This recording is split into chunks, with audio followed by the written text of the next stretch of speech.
Bueno, bueno, estamos en la pregunta 848 y estamos hablando de medicina, aunque no somos doctores. Y nos quedamos en, hacerles un recordatorio. Estamos, bueno, en la página 109, los que andan buscando, página 109, a hacer un pequeño recordatorio porque para los hermanos separados únicamente con oración y no necesitan ir al doctor, porque según ellos no están las Sagradas Escrituras, y vimos Eclesiástico o Sirácides la semana pasada en el capítulo 38, versículo 9 al 12, el que nos decía que no debemos menospreciar lo que Dios ha puesto en los doctores, o sea, la sabiduría del doctor no se debe menospreciar. Así que cuando uno está enfermo, puede orar y puede ir al doctor.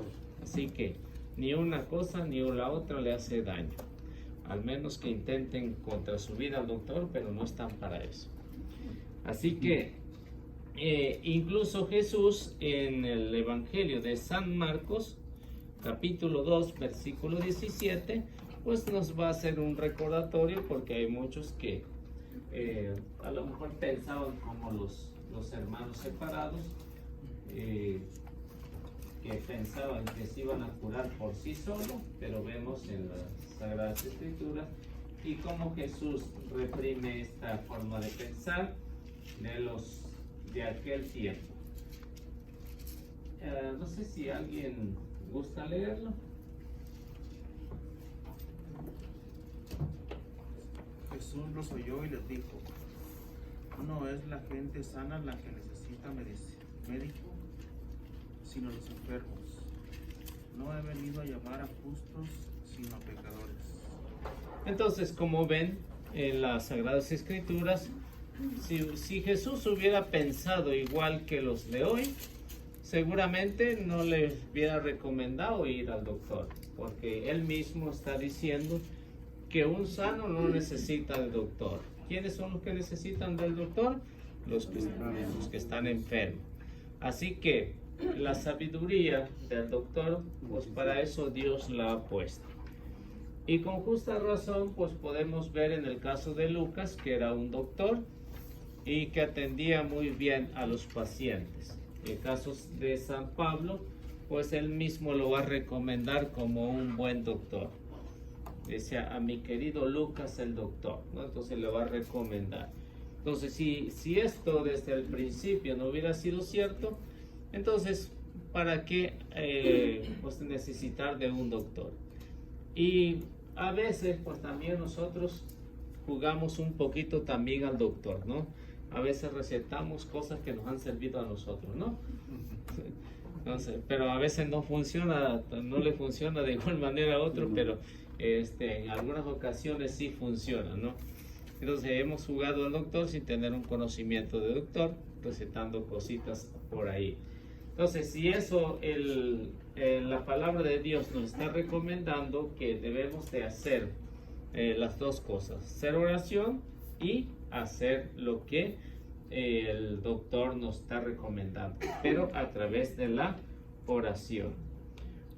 Un ejemplo claro de las primeras comunidades cristianas que encontramos, y por eso Santiago, el apóstol del Señor, va a recomendar algo semejante, algo interesante ahí en su carta, en Santiago capítulo 5, versículo 13 hasta el versículo 15.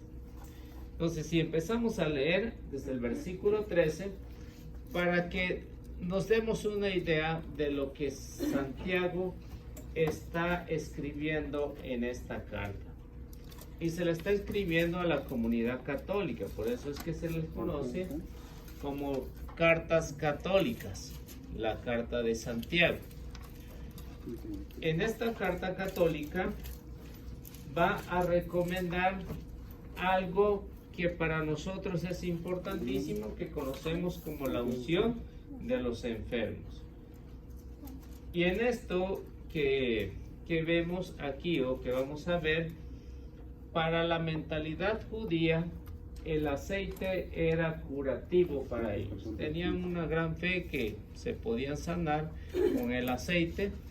Y con esto vemos que Santiago usa este mismo término de recetar o poner en énfasis el medicamento más usado para los judíos en cualquier enfermedad, no lo usaban. ¿Qué es lo que nos dice Santiago?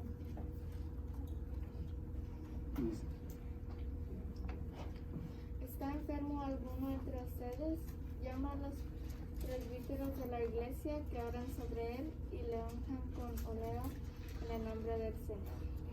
Y la oración de la fe salvará al enfermo y el Señor hará que se levante, y si hubiera cometido pecados le serán perdonados. ¿Puedes leer el 13? Dice, ¿sufre alguno entre ustedes? Que ore. ¿Está alguno alegre? Que cante salmos. Y el que está enfermo, que llame a los presbíteros. Entonces, vemos las tres etapas, cómo Santiago va analizando, va hablando de las tres etapas del ser humano. Dice, el que esté alegre, ¿qué es lo que tiene que hacer? Que cante. Que cante salmos, no cualquier cosa, que cante salmos, ¿no? Si está alegre realmente, pues que cante salmos. El que esté triste, que rece. O sea, está pasando por un momento de crisis espiritual, y eso lo pasamos nosotros, ¿no? De repente estamos alegres, nos ponemos a cantar, pero de repente estamos tristes por alguna situación, o a veces no sabemos ni por qué, pero dice Santiago que debemos entrar en ese momento en oración. Y la última etapa del ser humano, o la siguiente etapa del ser humano, es que como nuestra naturaleza es débil y que por eso tenemos que pagar, nos enfermamos, nuestra naturaleza. O sea, que cuando Dios hace al ser humano, hace al hombre, lo hace perfectamente, pero después peca, el hombre tiene que pagar las consecuencias. Y esto lo hace a través de la enfermedad. Por eso dice Santiago, el que esté enfermo, que llame a los presbíteros de la iglesia para que lo unjan con aceite. El aceite era fundamental para el pueblo de Israel, lo consideraban medicinal, y aparte de eso, ya cuando Cristo instituye el sacramento de la unción de los enfermos, les ordena y les manda a ungir con aceite. Así que si Cristo es el doctor de doctores, con razón usa el aceite. Y Santiago usa esta misma expresión para decir que el presbítero es el encargado de ungirlo con aceite, y hoy le conocemos como la unción de los enfermos. Y ahí vemos que este sacramento para los enfermos, que lógicamente pues todos tenemos que pasar por ahí en un momento determinado, pasamos por la enfermedad. Yo creo que todos hemos pasado en alguna ocasión por alguna pequeña o grande enfermedad. Pero de ahí vemos que es necesario la unción de los enfermos. ¿De qué manera toman los hermanos separados este versículo? Ellos también, los supuestos pastores, usan el aceite. Los pastores usan el aceite para ungir a los filigreses, para ungirlos nada más, pero no de una forma como lo está explicando Santiago, ¿no? Porque si siguen leyendo, Santiago va a explicar las razones por qué se está haciendo la unción de los enfermos, precisamente para perdonar los pecados. Y en el caso como los pastores no creen en el perdón, o la gente de los hermanos separados no creen en el perdón de los pecados, pues lo usan como algo pasajero, que no tiene, porque Santiago dice que se tiene que usar el aceite, pero sin saber cuáles son las características para el pueblo judío de lo que se usaba para como algo curativo, ¿no? Entonces ¿Igual los testigos lo usan? O sea, la mayoría de las sectas protestantes lo usan, no como forma curativa, porque para ellos no tiene ningún poder, ¿no? No. Tampoco lo usan para el perdón de los pecados, como se usa en la iglesia, ¿no? Pero que tiene que ser el sacerdote, no cualquier persona, ¿no?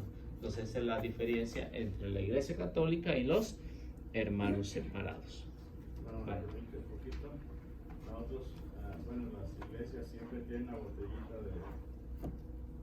no le falta a ninguna iglesia en el altar, una botellita de aceite. Y al final del culto hacen el llamado, está el Espíritu Santo, ven, y el pastor siempre trae la botellita en la mano y hace así. Y así lo hacen a todos. Pues más bien están copiando como el agua bendita, ¿no? Sí, es un tipo como amuleto. Pero que no tiene ninguna validez, ¿no? O sea, Va el pastor a visitar a un enfermo y lleva la botella de aceite. ¿Qué tipo de aceite? Aceite de oliva. y como, bueno, como ven, en la iglesia únicamente se consagra ese aceite una vez al año, ¿no? Nada más, no más. Entonces no cualquiera no en cualquier rato la puede, pues, estar consagrado, ¿no? Y este es únicamente el obispo que hace la consagración. Uno lo compra donde quiera y no es aceite.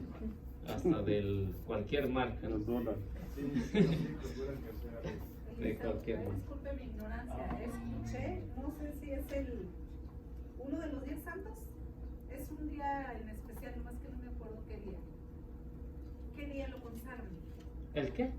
¿Qué día se consagra el aceite? Oh, el sábado de gloria. Yo me acordaba que era un día especial. Sí, el sábado de gloria se consagra. Oiga, y también en los testigos de Jehová ya ve que ellos no permiten que haya transfusiones de sangre o que hagan muchas cosas, pero ¿en qué se basan para decirles eso a todos sus seguidores? En la transfusión de sangre. Porque según para ellos en el Antiguo Testamento la sangre era el espíritu, era el alma, era lo que contenía todo. Entonces hacer una transfusión de sangre, pues se le pasan todos los pecados a los que le van a hacer la transfusión. Esa era la mentalidad, pues es la mentalidad de los testigos de Jehová. Pero como ven, en las Sagradas Escrituras no está diciendo eso, no es válido, ¿no? Cómo lo interpreta. Porque la sangre, para los judíos, la sangre de los animales, especialmente la del cordero, los animales que eran válidos para el sacrificio, eran únicamente para Dios, no para otra cosa, ¿no? Por esa razón. Pero no están diciendo que no sea válida la transfusión de sangre. Es más, ni existía, ¿no? En aquellos tiempos. La transfusión de sangre es reciente, ¿no? No tiene muchos años. No sé si, porque no había los métodos. Entonces un padre no puede consagrar el aceite, nomás el obispo. Nada más el obispo, nadie más. Entonces ellos tienen que ir allá con el obispo para que... Sí, cada párroco le dan cierta cantidad para su parroquia para todo el año. Cierta cantidad, nada más. No le dan cada rato, no, que ya, no. Entonces le dan suficiente para que puedan completar todo el ciclo. Y tampoco lo van a estar desperdiciando en cualquier rato que le van a dar, ¿no? Esto es para la unción de los enfermos, para el bautismo, y para la confirmación, nada más. Yo he ido a retiros espirituales y he tenido así botellitas de aceite. ¿Será lo mismo? Se me hace que no. ¿No? Se me hace que no, porque eso es únicamente para los sacerdotes. Ven que he ido con el pastor, ¿verdad? No, aquí. He venido aquí y han Sí. dado el aceitito, sal. Sí. ¿Qué aceite es? De olivo. De oliva. Sí. Entonces, Entonces no será. si eso es exclusivamente nada más para los sacerdotes, porque van a hacer la unción de los enfermos, van a hacer el sacramento de la confirmación, el sacramento del bautismo, es donde se usa. De ahí para allá nadie más lo usa el aceite que es consagrado en Semana Santa, nada más. Ya de ahí para allá cualquiera que pueda usar cualquier aceite, pues ya anda pirateando. Bueno, otro ejemplo que encontramos ahí en Lucas capítulo 10, versículo 34.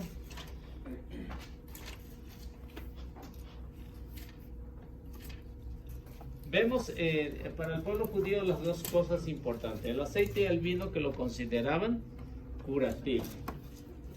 De ahí para allá pues no sabemos que hayan usado otra cosa, nada más el aceite y el vino eran lo curativo, y por eso lo usaban mucho el pueblo judío. Cuando era la consagración de un rey, lo bañaban con aceite, ¿no? Cuando era un personaje importante, lo consagraban y lo bañaban con aceite. Por eso de allá viene la costumbre de la iglesia para poder ungir a los sacerdotes también. Cuando se ordenan sacerdote, pues también el obispo los unge con aceite, ¿no? A ver qué dice Lucas. Se acercó, curó sus heridas con aceite y vino y se las vendó. Después lo montó sobre el animal que traía, lo condujo a una posada y se encargó de cuidarlo.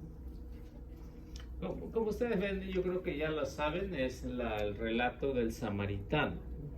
Del samaritano que pasan 2-3 personajes por ahí y ni uno le hace caso, únicamente el samaritano es el que hace caso.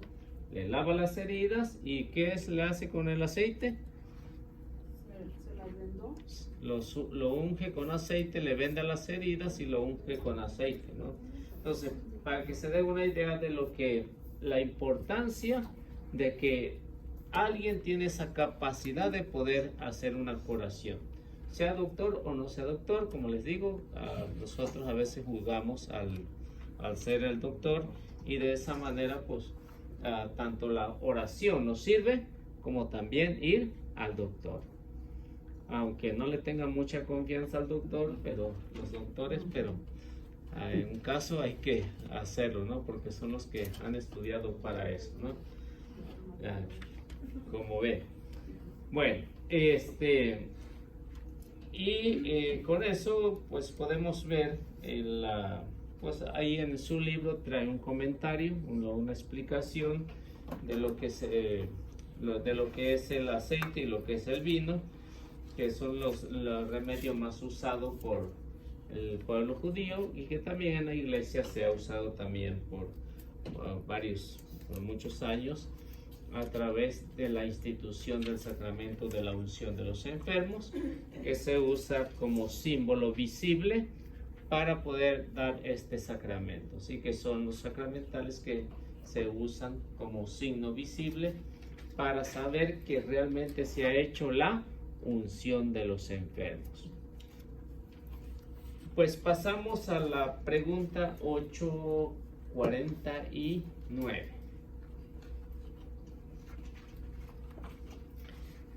¿Quién gusta leer? En el libro del Apocalipsis se dice que durante 1000 años Satanás estará encadenado, mientras los mártires que dieron la vida por Cristo reinarán con él. ¿Cómo se interpreta esto? Bueno, entonces como ven, vamos a leer, si gustan, vamos a Apocalipsis capítulo 20 para ir analizando un poco acerca de este ejemplo.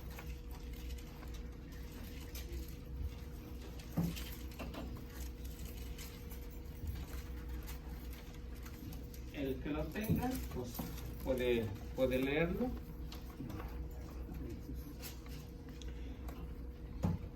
Nada más que ustedes deben de saber que todo lo que se le llama hoy en día los grupos milenaristas son los que surgieron en este milenio, por eso se le llama los milenaristas, como los testigos de Jehová, los mormones, los adventistas, los del mundo, Pare de Sufrir, pentecostales, todos los grupos, a eso se les conoce como milenaristas, porque surgieron en ese milenio. Pero lo que está hablando el Apocalipsis no está hablando acerca de estos grupos, está hablando de algo más, que es más interesante que todos estos grupos milenaristas que han surgido en este milenio. Vi después a un ángel que bajaba del cielo llevando en la mano la llave del abismo y una cadena enorme. Sujetó al monstruo, la serpiente antigua que es Satanás o el diablo, y lo encadenó por 1000 años. Lo arrojó al abismo, cerró con llave y además puso sellos para que no pueda seducir más a las naciones hasta que pasen los 1000 años. Después tendrá que ser soltado por poco tiempo. También vi unos tronos y sentados en ellos los que tienen poder para juzgar. Vi también las almas de aquellos a quienes les cortaron la cabeza por causa de las enseñanzas de Jesús y de la palabra de Dios. Vi a todos los que no habían adorado a la bestia ni a su imagen y no habían recibido su marca en la frente o en la mano. Volvieron a la vida y reinaron 1000 años con el Mesías. Esta es la primera resurrección. El resto de los muertos no volvieron a la vida hasta que se cumplieron los 1000 años. Feliz y santo es el que participa en la primera resurrección. La segunda muerte ya no tiene poder sobre ellos. Serán sacerdotes de Dios y de su Mesías y reinarán con él 1000 años. Y cuando se terminen los 1000 años, Satanás será soltado de su prisión. Bueno, está interesante ese pasaje, ¿no? Lo que nos está hablando de un género apocalíptico. Está describiendo primero a un mensajero. Mensajero es igual a un ángel en el Apocalipsis, un término apocalíptico. Después nos está hablando que Satanás fue condenado o encadenado, ¿no? Encadenado por 1000 años. O sea, que Satanás no puede hacer todo a sus anchas. Tiene sus límites, no puede hacerlo. ¿Se imagina si así, como está amarradito ahí, es como un perro que le ponen una cadena, se le acerca cualquiera que es bravo, una persona que se le acerque a un perro que es bravo, ¿qué va a pasar con él? Se lo va a morder, lo va a destrozar. Pero qué tal que si guarda su distancia, no social, pero si la guarda, le puede hacer a lo mejor un rasguño o un susto que le pegue. Así es Satanás. Satanás está encadenado, dice, por 1000 años. 1000 en el término apocalíptico significa una gran cantidad. 1000. O sea, mucho. No es literal. O sea, mucho. Como nosotros también usamos este género en nuestra vida también. Le decimos al niño, no te subas a la mesa. Y va el niño y se sube. Te lo dije que no te subas. Y cuando azota al niño, ¿qué es lo que le dicen? Te lo dije 1000 veces que te ibas a caer. Y realmente le dijo 1000 veces. No. O sea, le dijo muchas veces que se iba a caer. O sea, No me dijiste tanto. Para el Apocalipsis es exactamente lo mismo, ¿no? 1000 quiere decir una gran cantidad. Pueden ser 5000, 20000 años, no lo sabemos. Así que Satanás está encadenado por el momento. ¿Sí? ¿Ahorita ya está encadenado? Ahorita está encadenado. Está encadenado. Cuando lo suelten, como dice el Apocalipsis, cuando lo suelten un poquito más, le den un poquito más de cuerda, va a ser un desorden.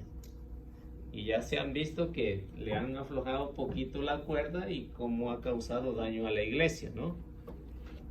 Ha causado daño a la iglesia en los diferentes medios, ¿no? Los diferentes medios. Por el medio de comunicación, por los hermanos separados, por malos católicos, por malos sacerdotes, ha causado daño. Le han soltado un eslabón. ¿Se imagina si le sueltan 5? Nos destroza. Un desorden va a haber, ¿no? Entonces por eso dice que después va a ser soltado, pero que también los que fueron las almas de los que fueron degollados, nos está hablando ahí, que también van a reinar por 1000 años, ¿no dice? Van a reinar por 1000 años, es decir, toda la eternidad. 1000 años, muchos años, por toda la eternidad.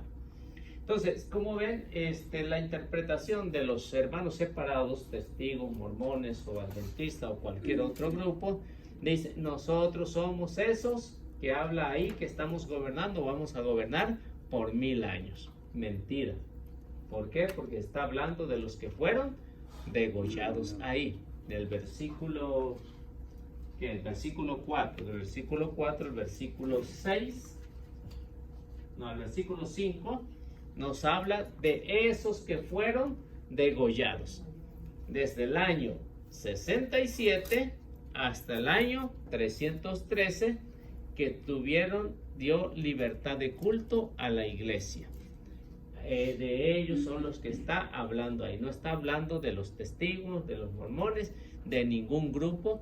A ellos se les conoce como milenarista, porque ahí en ese milenio empezaron a hablar del fin del mundo y se empezaron a fundar todos esos grupos, pero no porque lo diga el Apocalipsis, no. Entonces el demonio ha usado a muchos de ellos para atacar a la iglesia.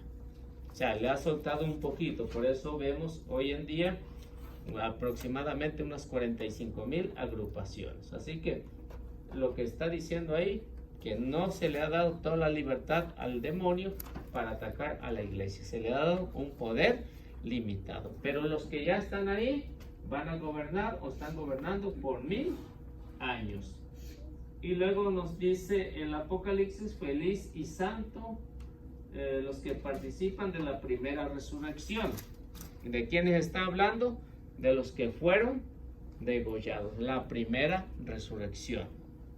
Es decir, que aquí estamos de paso, vamos a morir, pero cuando lleguemos allá va a ser la primera resurrección, porque ahí sí vamos a ser eternos, para la eternidad. No va a ser transitorio, aquí estamos transitorio, pero allá va a ser la verdadera y primera resurrección, porque nuestra alma es inmortal. Y luego ven cómo dice la segunda muerte. Ahora sí, la segunda muerte, es decir, condenación eterna. La segunda muerte es la condenación eterna para los que vayan al infierno. Eso se le conoce como la segunda muerte en el Apocalipsis. Es igual a infierno. Y esos dice no tienen ningún poder, más serán, no tendrán ningún poder ellos, y los que estén gobernando con Cristo, los que estén con Cristo, los que estén con Dios, ellos sí tendrán ese poder. Así que no tiene nada que ver con los grupos actuales de hoy. Se está hablando de los primeros mártires de la iglesia, año 67 hasta el año 303, que se le dio libertad de culto a la iglesia. O sea que en ese periodo, tanto del pueblo judío, que mató a varios cristianos también, como está hablando San Juan de los que están en el imperio o han sido martirizados en el imperio romano. A esos son los que se está refiriendo ahí, no a ningún otro. Entonces, y por eso en la iglesia, cuando ven esto, dice, hay que rendirle culto a los mártires, a los santos. A eso se le llama veneración, no adoración como dicen los hermanos separados. A eso se le llama veneración. Es decir, que ya los podemos imitar a todos estos que están ahí, a los que fueron degollados. Y cuando la iglesia nos dice que ya los podemos imitar, porque están ejerciendo un influjo benéfico para nosotros. Es decir, están intercediendo por nosotros. En la iglesia que va peregrina. La iglesia peregrina. Bueno, ustedes los primeros mártires ya resucitaron. Esos ya resucitaron, ya fueron a la gloria, ya están ahí. A diferencia, por ejemplo, en el capítulo 6, versículo 9 al versículo 10, nos va a decir que no han alcanzado la plenitud. Aquí en el capítulo 20 ya nos dice que ya están allá. ¿Lo comparamos? Del capítulo 6, versículo 9 al versículo 10. Vamos comparando. Y nos está hablando de los mismos que fueron degollados, que fueron decapitados. ¿De Apocalipsis Sí, también? sí. 6, 9 al 10.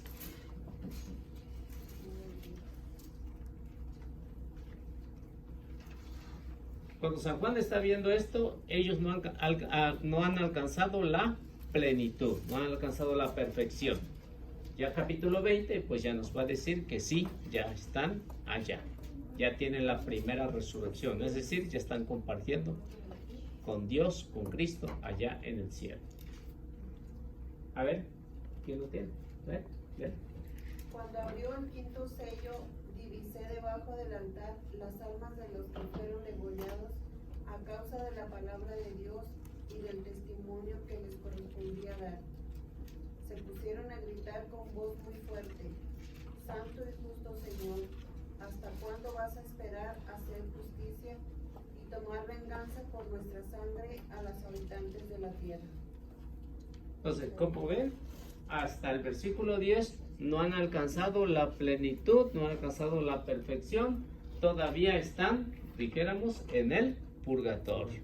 Están todavía. ¿Por qué no se considera que han alcanzado? Porque están pidiendo venganza, ¿no? Están pidiendo venganza. Y no han alcanzado la perfección todavía. Porque cuando está ya en el cielo compartiendo, ya no se pide venganza por nadie, ¿no? Ya no. ¿Por qué? Porque ya están compartiendo allá. Y si sigue leyendo un poquito el versículo 11, se dará cuenta que ya están preparados, pero les falta un poquitito. Entonces se les dio a cada uno un vestido blanco y se les dijo que esperaran todavía un poco, hasta que se completara el número de sus hermanos y compañeros de servicio, que iban a ser muertos como ellos. Entonces, como ven, ya están a punto, pero todavía no han alcanzado a llegar a la gloria. Están a un pasito. Ya tienen la vestidura. Ya están con la vestidura blanca. Vestidura blanca significa eternidad en el Apocalipsis. Y dice que esperaran un poquitito, no sé cuánto es en el término apocalíptico, pero ya no les falta mucho. Ya con eso ya es un consuelo que ya están, ¿no? A punto de entrar a la gloria hasta que se cumpla el número de los que van a ser martirizados. Entonces, ven ahí que todavía no han llegado a la gloria. Capítulo 20, en el versículo 4, ya nos dice que ya están allá, los mismos, de los que fueron degollados. Tengo una pregunta, Luis. Ya ves que quiero que se me quede bien claro, porque cuando me queda bien claro ya no se me olvida. Aquí, como usted dice, la clave aquí para entender es que ellos todavía no han blanqueado las vestiduras, ¿verdad? Ujú. Porque están pidiendo venganza. ¿Por qué tendrían que pedir todavía venganza en el purgatorio? Porque ahí hay sufrimiento, ¿no? En el purgatorio dicen que es sufrimiento. No se la pasan así chido, ¿no? Como dijo el padre, no se la pasan. Entonces, por eso precisamente, porque ya quieren salir de ahí, de terminar ese momentito de purificación. Por eso están pidiendo venganza, le están diciendo a Dios hasta cuándo. Se les hace mucho el sufrimiento. Es decir que, por ejemplo, cuando nosotros estamos enfermos, ya quisiéramos sanar, ¿no? Ya quisiéramos sanar inmediatamente. O por ejemplo, cuando nos duele una muela, sabemos que en la noche, a lo mejor en la noche es un poquito, arrecia más un poquito el dolor, no sé si lo han sentido, ¿no? Pero ya dice, mañana voy a ir al doctor a que me la saque, ya sabe que se le va a quitar el dolor. ¿Por qué? Porque ya es un dolor inaguantable. Lo mismo está pasando con las almas que están en el purgatorio. Pero Elizabeth dice, la venganza es contra los que los mataron a ellos, ¿no? Sí, ¿O es para pasar a la eternidad? Están pidiendo venganza por aquellos que están matando a más cristianos. Están pidiendo venganza. Si ya estuvieran bien santificados, no tendrían ese sentimiento. Ya, ¿no? Sí, es lo que le iba a decir. Sí, ya. Todavía Ya no pasando. están en su imperfección todavía. Sí. Como seres humanos, bueno, como pensamos aquí todavía, ¿verdad? Ajá. Están pidiendo venganza. Están pidiendo venganza porque no han alcanzado la perfección.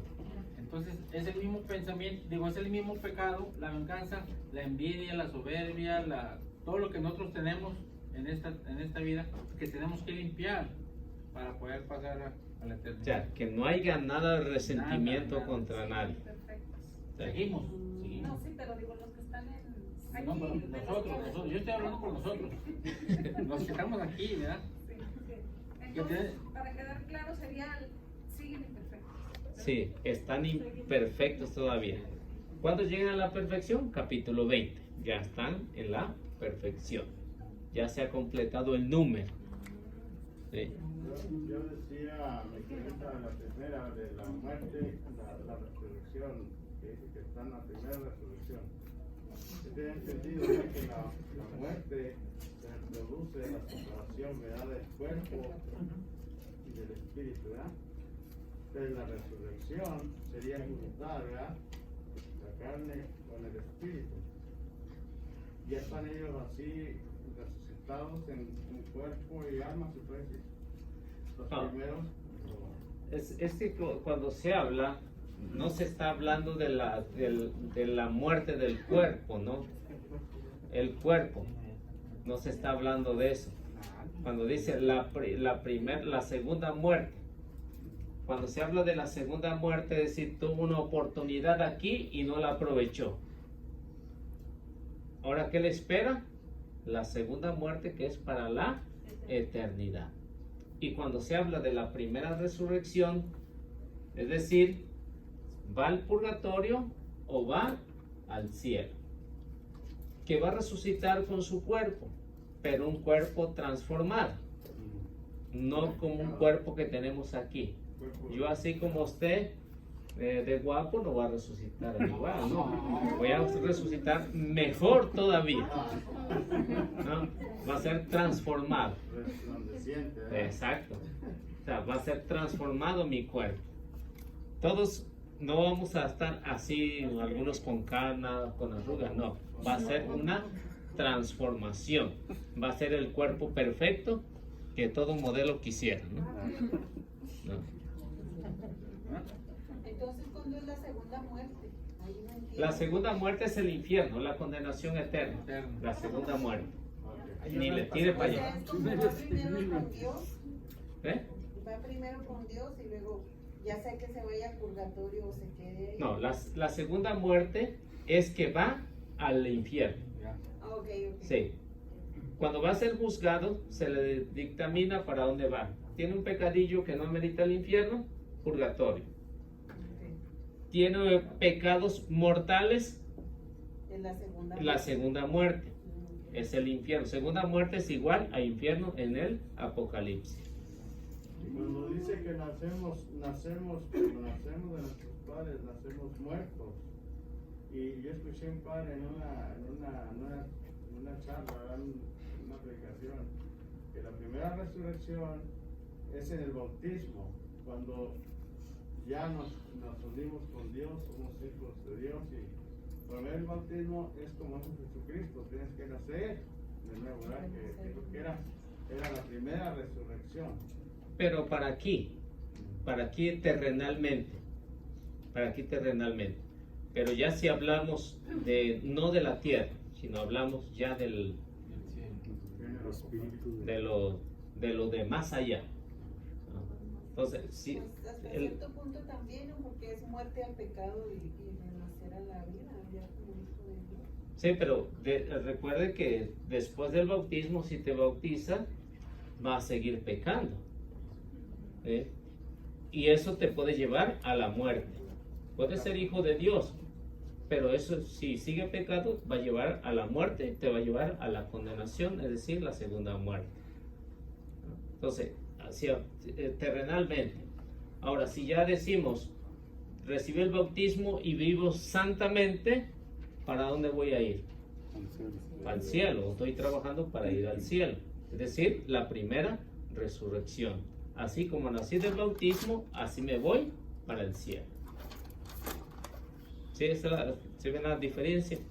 Entonces, uno puede estar bautizado, pero si no está haciendo las cosas bien, de igual manera, pues es decir, no ha resucitado, no tiene. Aclarando, si no tienen los sacramentos, o sea, si no, ¿cómo se dice? Si no perseveran en los sacramentos. Sí, no tiene la vida eterna, ¿no? Entonces hay que perseverar. Y es así como se maneja en el Apocalipsis, ¿no? Y digo eso, Ajá. que lo interrumpa, porque los hermanos no católicos, a mí me da mucha tristeza cuando los escucho decir en todo amén y gloria al Señor y todo, ¿verdad? Pero me da tristeza cuando les habla uno del sacramento de la confesión y ellos dicen, no, es que solo con el bautismo. Pero sabemos que después, por decir muchas personas aquí en la iglesia, cuando se bautizan ya mayores, lógicamente al ser bautizados pues se perdonan todos los pecados, ¿verdad? Como dice Hechos 2:38. Pero después de ahí seguimos pecando. Aunque Sí. muchas personas quieren hacerse que no pecan, pero en cada momento estamos pecando con el pensamiento, con las acciones, ¿verdad? Con las palabras, Con las omisión. palabras, o sea, pecamos en todo momento, todos los días. No que digamos que no, ¿verdad? De alguna manera. Entonces, a mí me da tristeza escuchar cuando ellos dicen, no, es que ya con el bautismo ya no se necesita nada. Y eso no es verdad, y eso es muy peligroso, ser pecaminoso y decir que no pecamos. Sí, pues esto es lo que se le llama el milenarismo, ¿no? O sea, un cambio de doctrina, un cambio de interpretación de la palabra de Dios. Eso es lo que se le llama el milenarismo.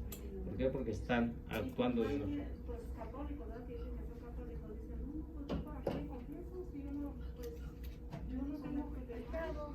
No, yo no tengo, pues cuál pecado, ¿verdad?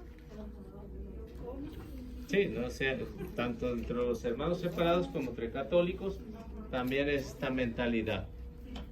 Sí, que por eso muchos no se quieren confesar, por esta mentalidad que tienen del protestantismo. Bueno, entonces sí quedamos bien, ¿no? Entonces dice que pasando los 1000 años, o sea, pasando muchos años, Satanás va a ser soltado. Ahora sí, va a atacar con todo cuando sea soltado. Entonces va a andar a sus anchas por todas las casas, le abran o no le abran, ahí va a estar, ¿no? Nomás una clarificita esa, que los hermanos se contradicen porque dicen que parece entonces que Satanás va en sueldo, ya sucedió el rapto. que van a ser levantados. Ahí donde dice que 2 personas estarán en campo y uno será levantado y el otro será dejado. Obviamente que el católico se queda aquí viendo muriendo su vida. Entonces para eso dice que entonces viene el demonio y hacer desastre. Pero digo yo, ¿a quién le va a hacer daño? Pues si ya los cristianos ya no van a estar aquí, ¿no? ¿A quién va a perseguir, no? Ellos mismos como que contradicen eso, ¿no?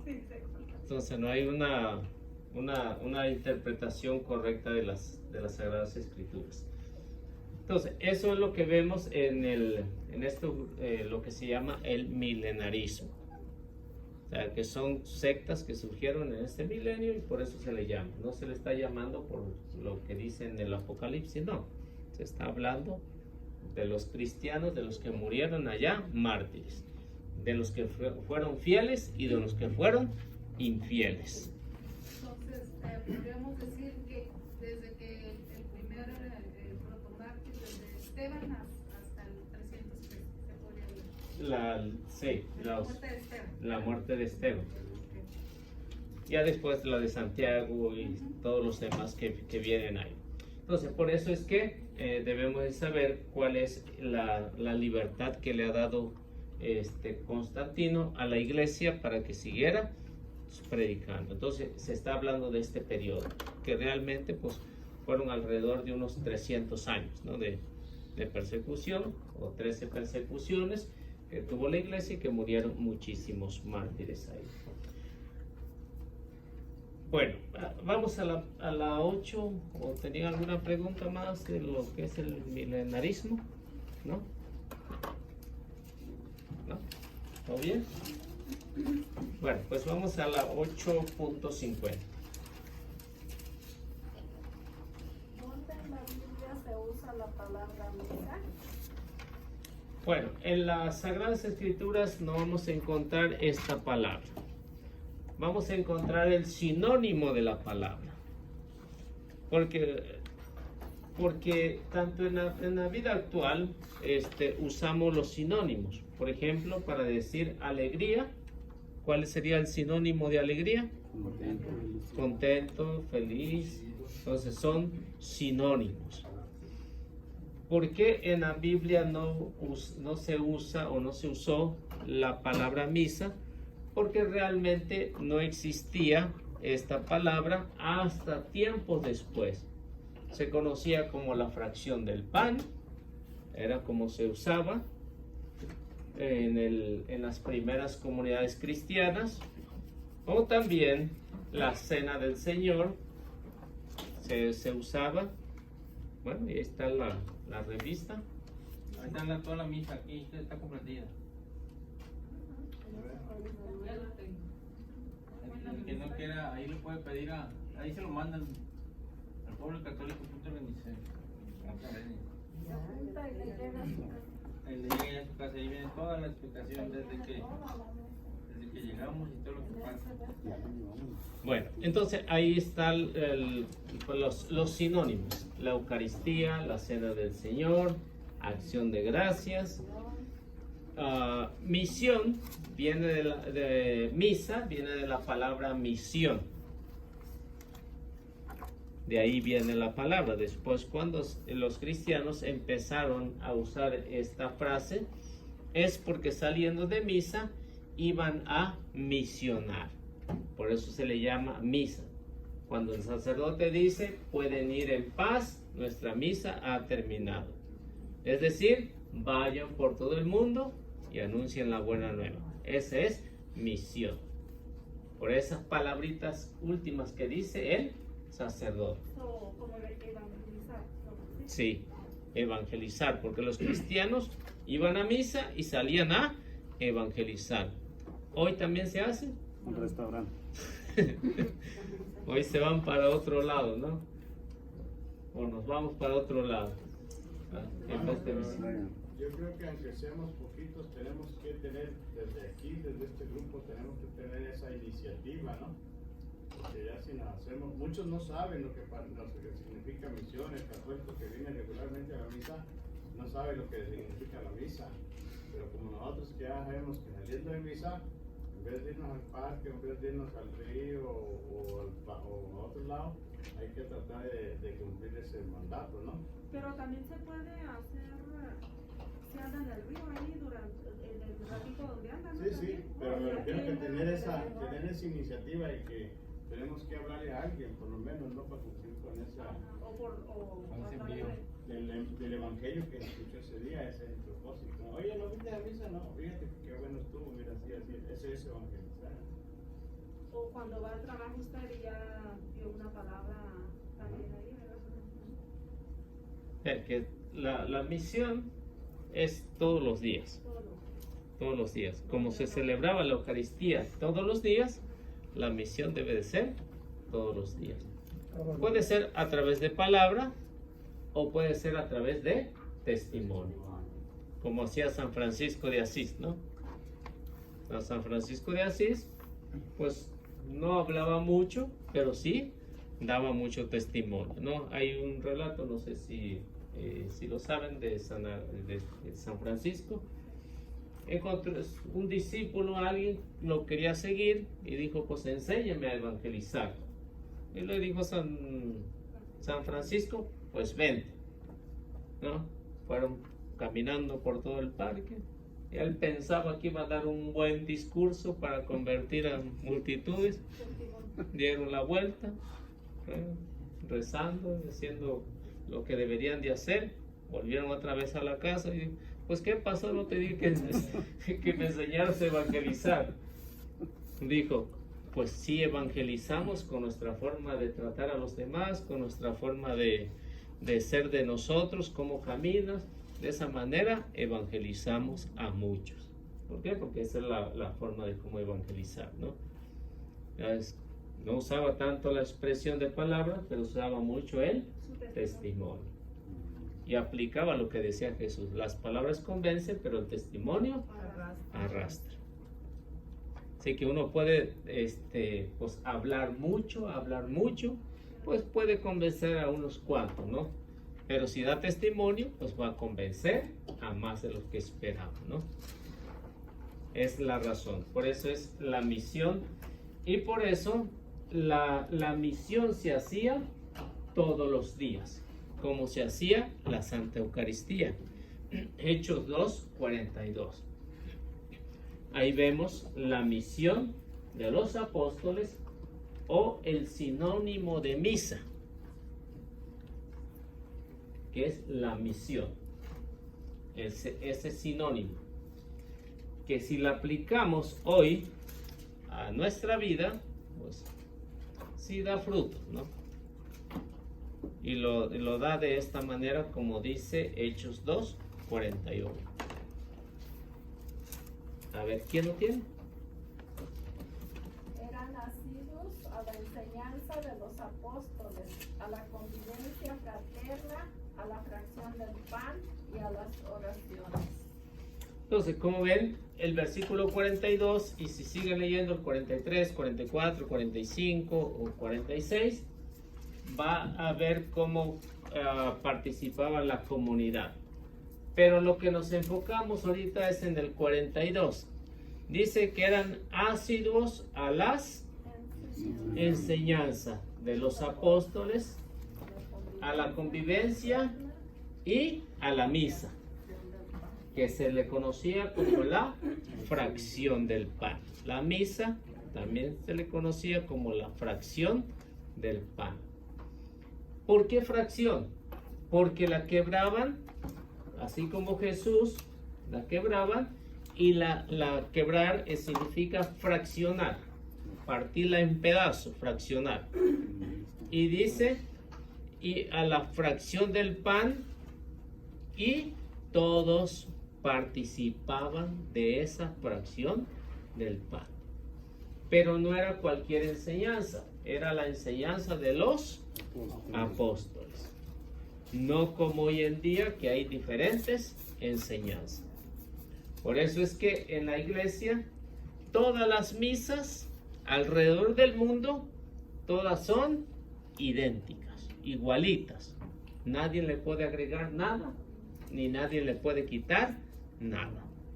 Si va a una misa aquí a Santa Cruz 3 semanas, va a una de la Anunciación o de la Ascensión o cualquier parroquia, van a ser las mismas lecturas. A lo mejor el sermón no sea igual, pero todo el esquema de la Eucaristía, de la misa, de la fracción del pan, es lo mismo. En cualquier momento viene la transustanciación, se canta, se arrodilla, ese sigue siendo el mismo esquema. Por eso se llama la fracción del pan o la Santa Misa. Todo va a ser igualito, no va a haber ningún cambio, sea en cualquier idioma que vaya. Así que se sigue un mismo esquema. ¿Por qué? Porque dice, la comunidad iba a las enseñanzas de los apóstoles. Y como ven, los sacerdotes son descendientes de los apóstoles. Por eso tienen que seguir la misma enseñanza. La Cena del Señor, que también se le conoce, y esto lo aplica San Pablo. San Pablo es el que usa esta frase, la Cena del Señor, porque él se basa en Lucas 22, 19 al 20, ¿no? Por esa razón. Vemos en 1 de Corintios 11, 20 al 23, la importancia de lo que es la Cena del Señor. Y él va a ser un recordatorio, va a ser una tradición de lo que San Pablo va a explicar ahí en 1 de Corintios 11, 20 al 23.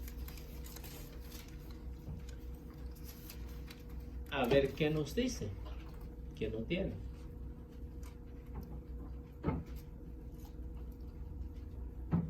Ustedes pues se reúnen, pero ya no es comer la cena del Señor, pues cada uno empieza sin más a comer su propia comida y mientras uno pasa hambre, el otro se embriaga.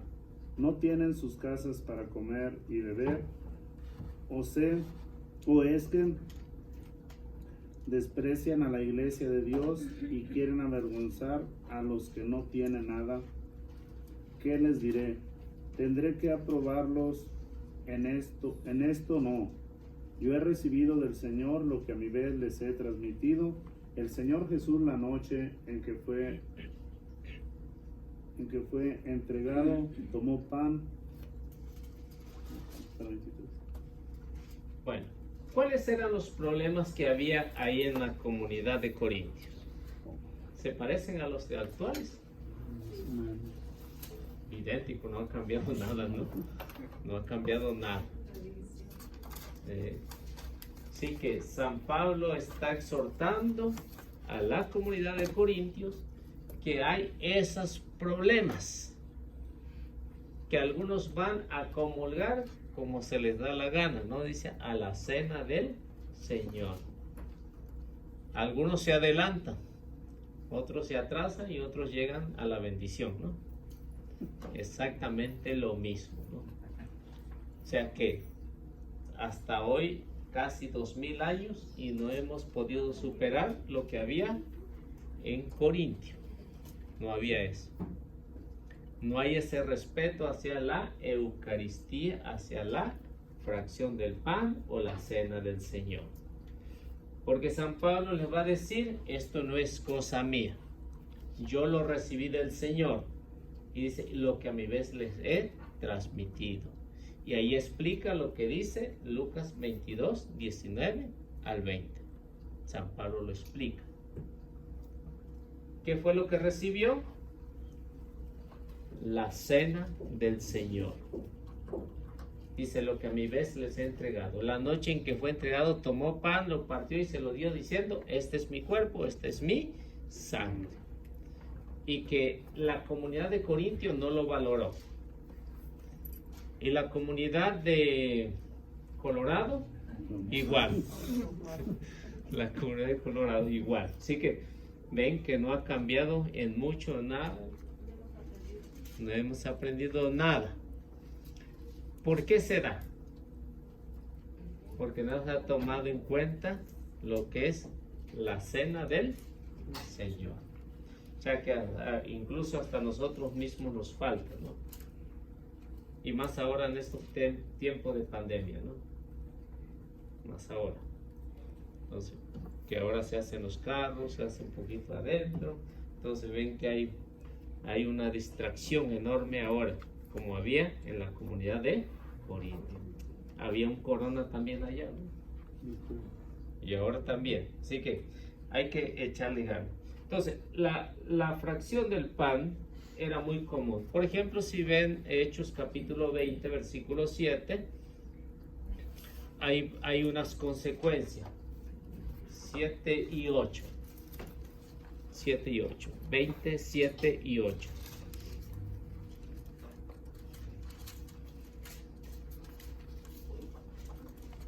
Ahí se está realizando otra misa, otra Eucaristía. Hechos capítulo 20, versículos 7 y 8.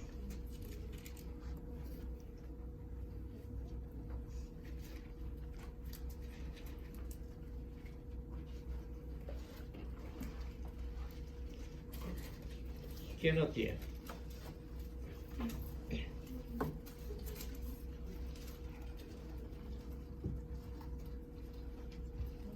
La Eucaristía de un domingo en Roade.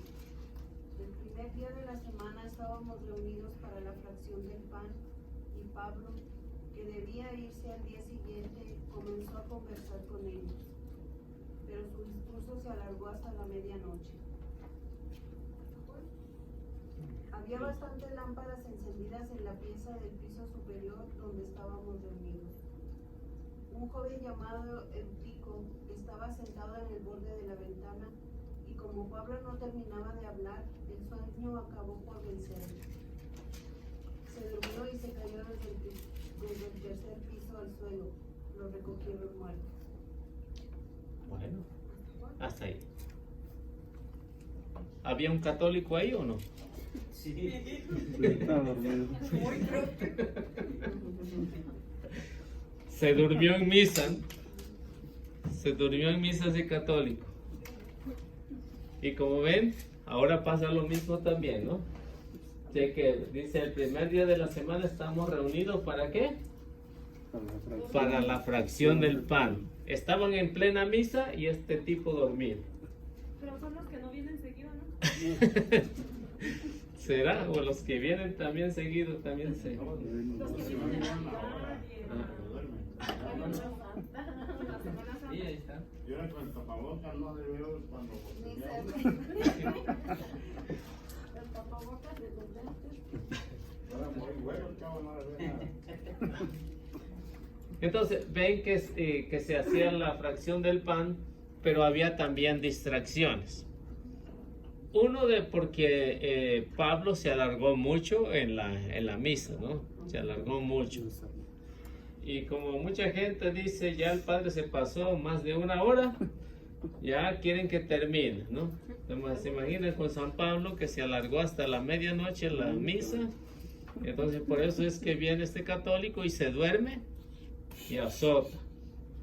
Ahora no hay tanto peligro porque nada más son puras bancas, ya no se puede caer del segundo piso, ¿no?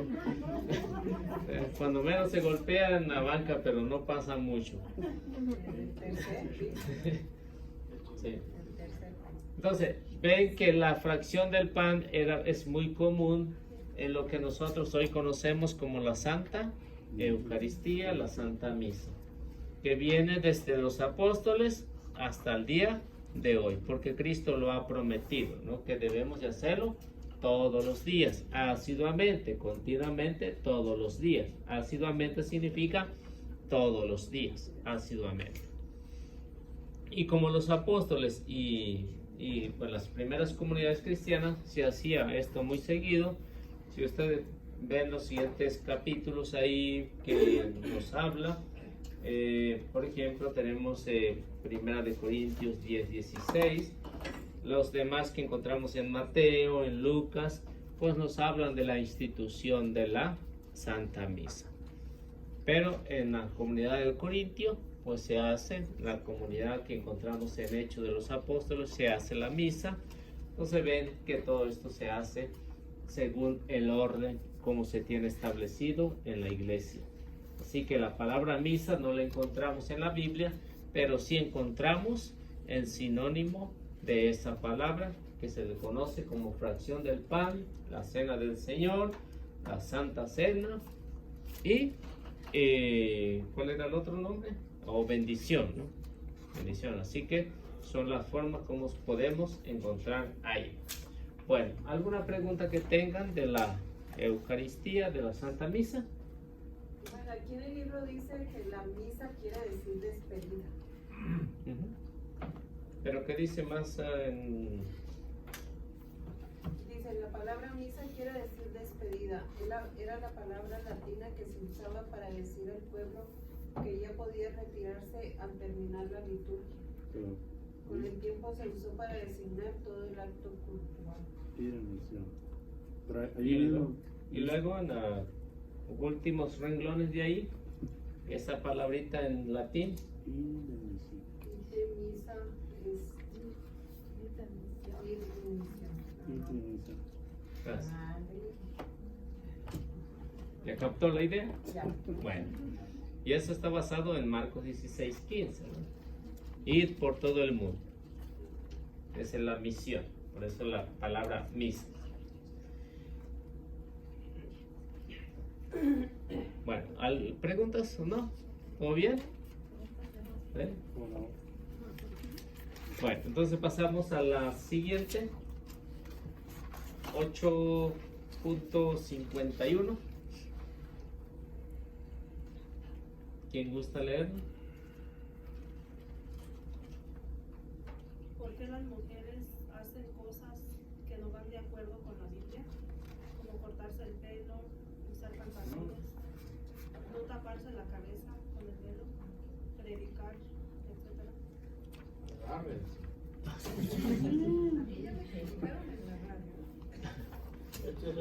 Ese trompo al uña, hermano. Bueno. A ver cómo le va. Bueno, entonces hay que diferenciar entre lo que son una costumbre y una orden. Hay que saber diferenciar. Cuando en este caso, incluso entre los hermanos separados, aplican esto, ¿no? Pero no lo aplican bien. Cuando ellos dicen, la mujer no puede hacer esto, no puede hacer aquello. Pero como hoy vemos, hay mujeres que son pastoras. Y ahora salió una loquilla por ahí que se dice que la ordenaron sacerdotisa, ¿no? ¿No la han mirado? Una de Colombia, creo que es por allá, de aquellos rumbos que está media loquilla, ¿no? Que la ordenaron sacerdotisa.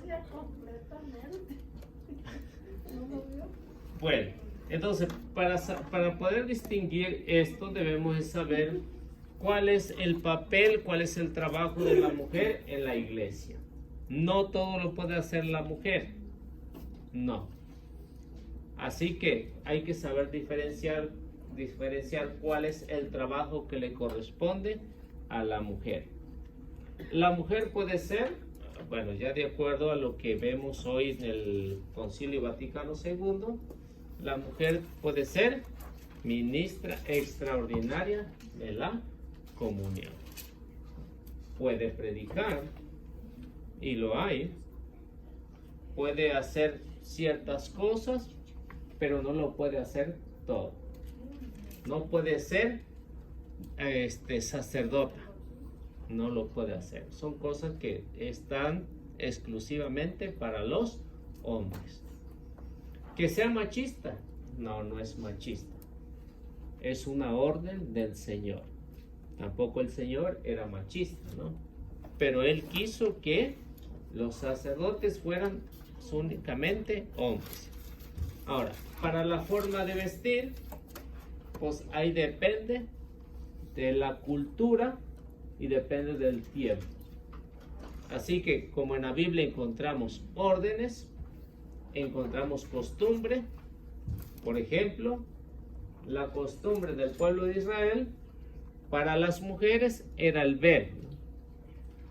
Era una costumbre. pero no es una orden para siempre, es únicamente una costumbre. ¿Por qué? Porque precisamente no en todas las culturas se usa el velo. No en todas las culturas se usan los pantalones. No en todas. Entonces, dependiendo como sea y para qué se vaya a usar.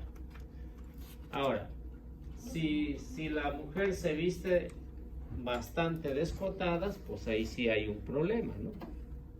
San Pablo le va a recomendar que se vistan decentemente. Pero tiene que ser la vestidura decentemente, lo mismo que el peinado. Entonces son costumbres que se tienen que hacer. Por ejemplo, hoy la mayoría de las mujeres se cortan el pelo, ¿no? La mayoría o todas se cortan el pelo. San Pablo decía que la mujer no se corte el pelo. ¿Es una orden o es una costumbre? Orden. No, ¿por qué se lo cortan?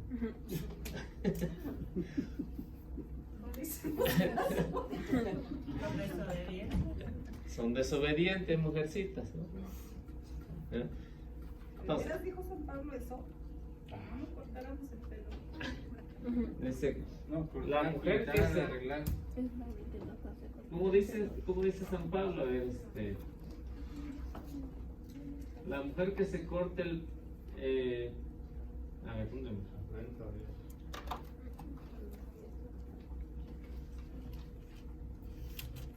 Vamos a ver, Corintios capítulo 11. ¿Primera? Sí, primera de Corintios 11. 11:4.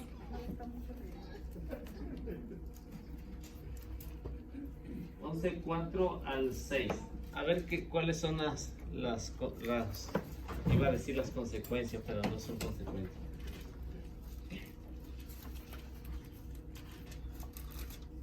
Del 4 al 6. Sí.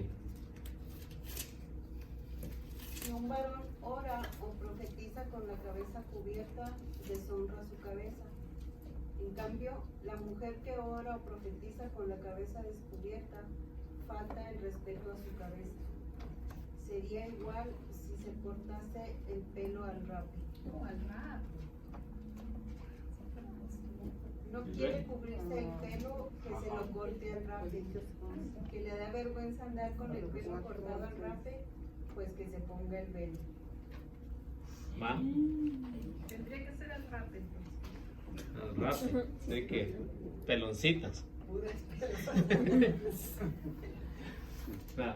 Entonces, hay que saber diferenciar en lo que San Pablo está diciendo ahí, ¿no? Entonces, dice que el hombre para predicar, para evangelizar, no se debe de cubrir la cabeza. Entonces, para la mujer sí es recomendable, dice, ¿no? Cuando profetiza, cuando predica, es recomendable que se ponga el velo. Son costumbres que se tienen, pero que no son órdenes para siempre. Pero mire lo que dice el 16. En todo caso, si alguno quiere discutir este asunto, debe saber que ni nosotros ni las iglesias de Dios conocemos otra costumbre. O sea, que hacen aquel tiempo normal. Sí, son costumbres. Estamos nada que estamos bien, no había visto pastelones. ¿No? Entonces, que se lo puedan cortar, pues ya se lo cortaron, ya no pueden hacer nada, ¿no? Entonces, ven lo que es una costumbre, y por eso dentro de los hermanos separados hay esta mentalidad que la mujer tiene que llevar el velo, pero no se debe de cortar el pelo. A muchos de eso les prohíben que se corten el pelo. En la iglesia no es así, ¿no? El sacerdote no las anda cuidando, que es... ¿no? No, ni nosotros como maridos a veces cuando llegamos a la casa están todas pelonas, ¿no? ¿No? ¿Qué te pasó? Pues, no, pues bien la estética que te trasquilaron allá, ¿no?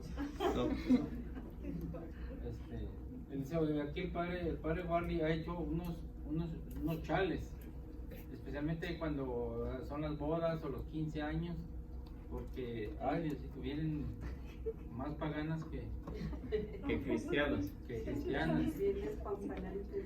Vienen muy despampanantes y hasta la que va a rezar en las lecturas también tiene que ponerles el chalecito. Y ha habido veces que el padre le dice, ¿sabes qué? Tú no puedes pasar. Oiga, pero ahí en la Ascensión, eso está en los que los instruyen. Porque allá en la Ascensión yo hice la confirmación y nos dijo, don Sergio es el que nos dio dijo, miren, eviten la molestia de correrles a sus madrinas de la puerta de la iglesia. Díganle que se vengan vestidas como para la iglesia, si no, yo no las voy a dejar entrar. Y de ahí ya iban a ver vestidas, ¿no? Pero es como sentido. Pero siempre les dicen. Es como Siempre se les dice en las pláticas y todo, siempre se les dice. Es Que sentido pongan en la común, puerta y sabes qué te dijo. Pero eso es como que se hagan los chales para la que no entiende, que se lo ponga ahí. Y eso da vergüenza. Dígale que le pongan a la Si quería Virgen. hacer unas camisetotas. Sí, una señora Laura anduvo vendiendo unos chalecitos también. con la virgencita. Sí, con la virgencita. Que compre unas notas de doctor, de enfermera. Laura, ¿Mande? los rebosos, Los ahí en la entrada, ¿verdad? Ahí van a llegar a las quinceañeras también. Queremos a la mitad para La que abajo, venga para con muchos. todo, traigan los rebosos porque se lo va a tener que poner. No, la gente se va, se regresa, no entran. Es que Se molestan, estamos- se molestan. Sí, y recuerden que no, pues son personas que no vienen seguido, y no es por el grupo y se ven falta de chalecito a su gusto de ella, ¿no? Pero sí, que les combine. Yo me acuerdo del padre, ahorita se me vino a la mente el padre Tomás, que al descanse allá en la iglesia de Santa Rita. Si veía a alguien que llegaba tarde, por decir a la boda que llegó tarde, ¿verdad? Dice, ¿sí sabes por qué llegaste tarde? Mira cómo vienes. Les decía directamente allí, mira cómo vienes, en vez de venir acá puntual, te echaste sabe cuántas horas. Les decía directo el padre. Y ahorita se me vino a la mente. Bueno, seguimos. Como ven, la forma del velo era una costumbre para el pueblo de Israel, en las primeras comunidades cristianas. Solamente una costumbre, que después ya no se usó.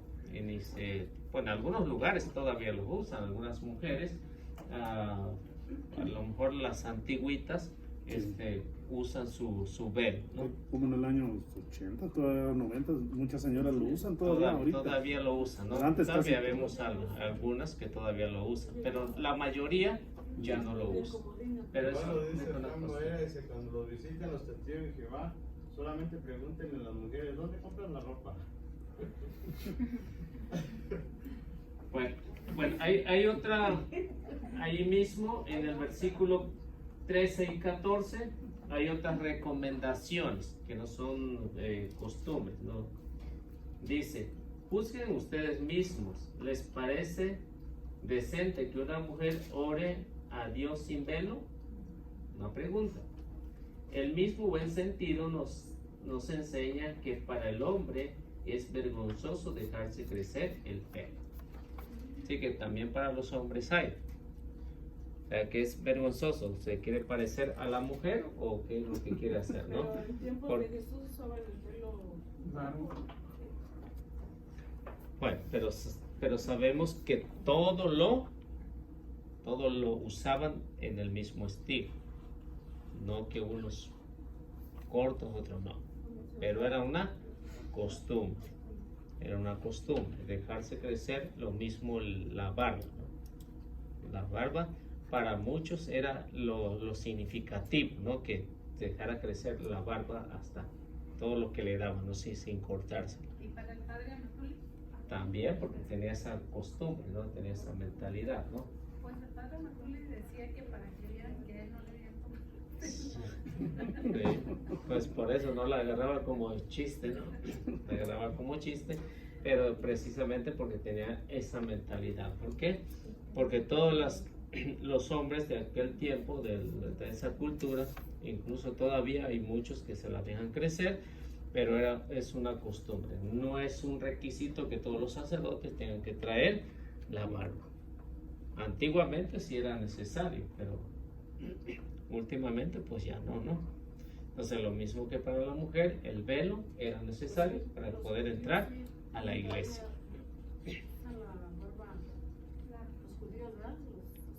Sí, pero es su costumbre, por eso. Pero que no aplica para nosotros. Qué chistoso, yo he escuchado que los testigos de Jehová no pueden traer la barba larga, que es como un requisito, no deben de traer la barba larga. O sea, su vestidura también tiene que ser como ellos dicen, tanto los hombres como para las mujeres. Entonces hay una imposición. En la iglesia vemos que no. Ustedes han platicado de las cosas que han sucedido en las misas, ¿no? Fuera del domingo, ¿no? Yo también he tenido experiencia fuera de las misas. Por ejemplo, cuando hubo una boda comunitaria acá en una parroquia, eran las primeras que se realizaban. Y yo iba a grabar, esa ocasión iba a grabar porque lo queríamos para el EWTN, ¿no? En ese tiempo lo íbamos a subir a EWTN.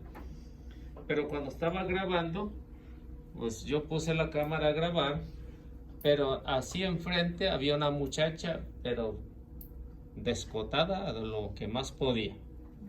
Y luego con las patas abiertas, pues ya se imaginarán, ¿no? Ya se imaginarán.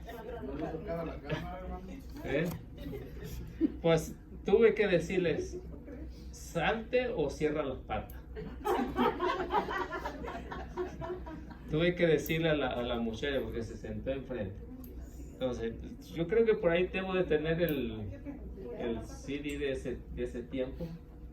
O no sé si ya ni me acuerdo qué fue lo que pasó con eso. Pero sí estaba, pero bastante descotada. Pero entonces digo, pues aquí tienes que venir vestida decentemente.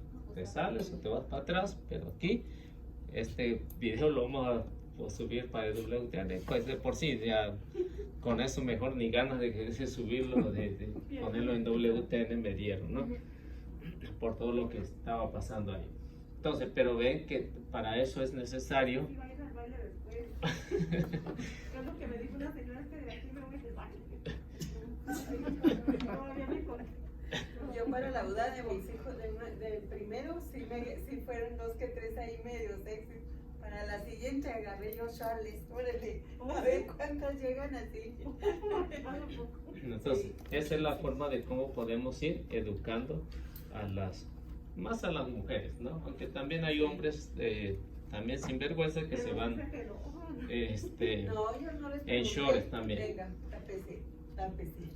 No me combina, usted eso no se le combina. Pero en el catecismo encontramos cómo la iglesia nos recomienda vestirnos modestamente, ¿verdad? Sí, pero el problema es que no nos los impone. Si nos los impusiera, fuera otra cosa.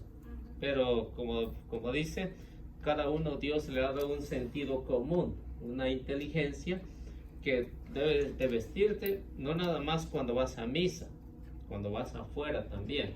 Vestirse decentemente como una verdadera católica, ¿no? Una verdadera cristiana.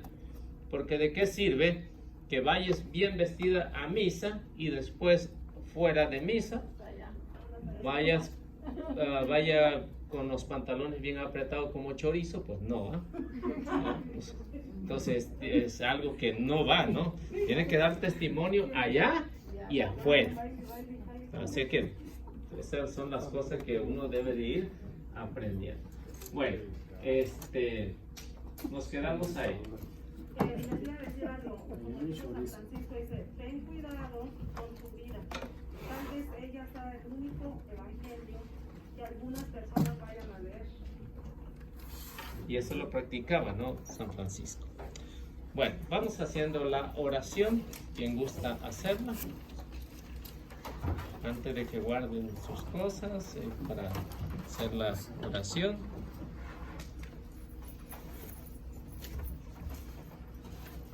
¿Quién gusta?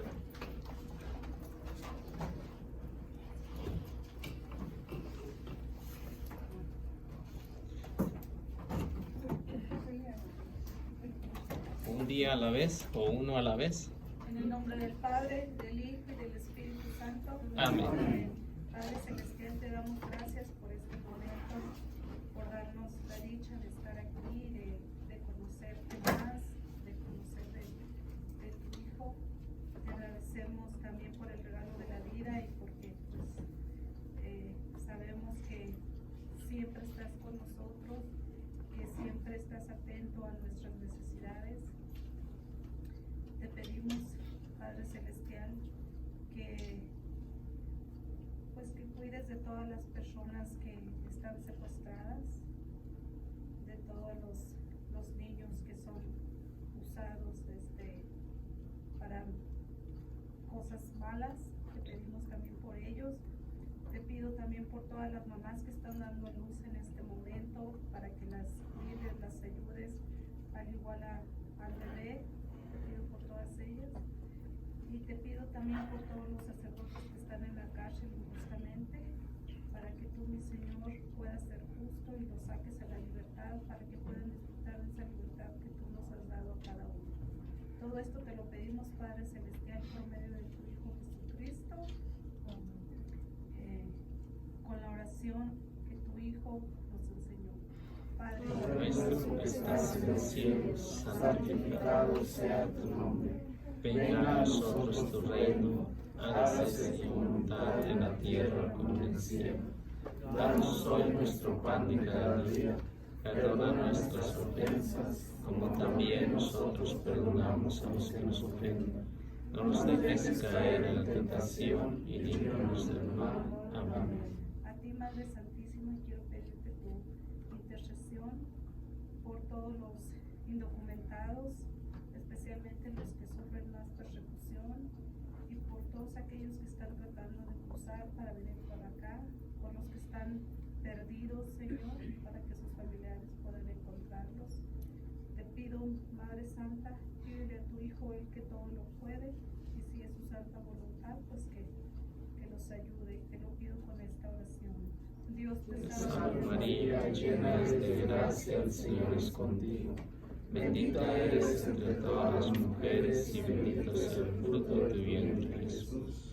Santa María, Madre de Dios, ruega, Señora, por nosotros los pecadores, ahora y en la hora de nuestra muerte. Amén. Y continuamos en el nombre del Padre, del Hijo y del Espíritu Santo. Amén. Bueno, que Dios los bendiga, nuestra Madre los acompañe. Amén.